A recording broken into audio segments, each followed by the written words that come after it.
Chief Minister Conrad Sangma has defended the decision of the state government to put a ban on import of fish from outside the state, saying the ban was enforced for the safety of the citizens. Sangma said that the chemical, namely formalin, was found in some of the fishes sold in the market.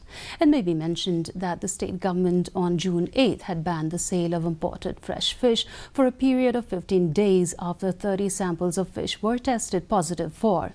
Meanwhile, the prices of local fish have gone up.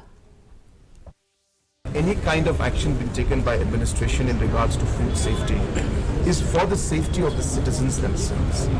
We have to realize that the chemicals that have been found in some of the fish that has been sold, where chemicals like formalin were found. Formalin is a chemical that is used to preserve dead bodies and is highly cancerous and very, very dangerous for human consumption. This should not be there in the fish.